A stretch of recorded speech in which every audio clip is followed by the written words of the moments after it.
Dugay ra kini naghatag sa Dios dinhi sa Pilipinas. Pero walay nakasubay. Tungod kay ang ilang gibuhat kadto lamang pagpahibalo sa ilang mga sikta. Kaning gingharian sa Dios mo kani ang gitawag tawgo nato nga common denominator sa tanang mga sikta. Kay bisan gani ang gobyerno sa Pilipinas common denominator sa tanang sikta. Walay mulabaw sa gobyerno sa Pilipinas. Isag unsang siktaha.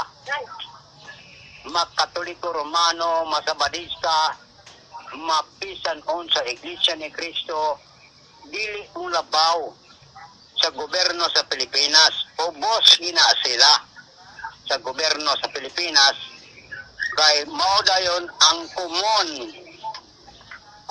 denominator nato kanang gobyerno sa Pilipinas. Bisan kanang Santo Papa dili makadala sa iyang balaod dinhi sa Pilipinas kay ang balaod sa Pilipinas iya man sa Pilipinas. Mahimo nga makanhi sila dinhi, mahimo nga makaadto kita dito sa ila. Apan dili madala nila ang ilang gobyerno sa Pilipinas nga sila na'y magbuot. Dili mahimo nga ang atong gobyerno sa Pilipinas dadlo nato dito sa ila nga kita na'y magbuot. Dili ka na mahimo. Kay santaya kita og denominator common. Common sa Amerika, common usab sa Pilipinas, ang gobyerno sa Pilipinas. Karon kay ilisan man ang gobyerno sa Pilipinas, 30 naman lang katuig ang atong hulaton. Mailisa naman kining gobyerno sa Pilipinas sa gobyerno sa Dios. Magaingon ako kaninyo nga common denominator nato ang gobyerno sa Dios. Walay mulabaw na ana bisan pag sungayan ng mga sikta dili makalapaw sa gobyerno sa Dios.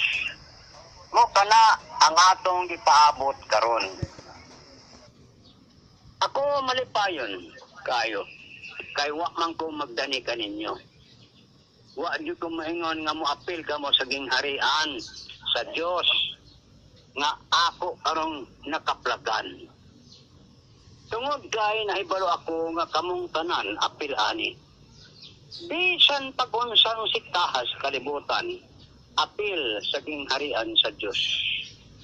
Apil na sila.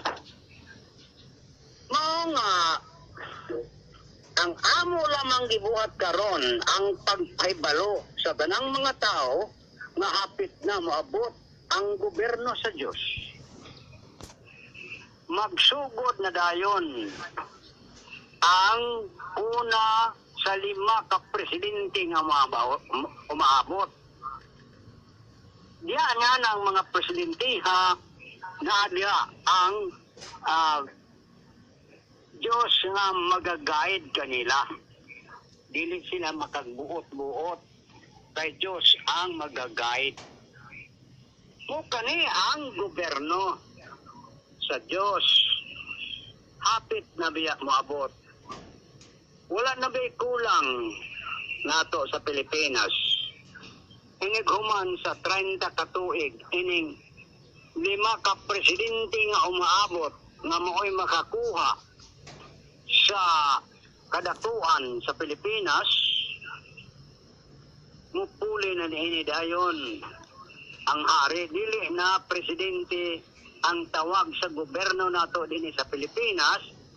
30 katuig gikan sa 2022.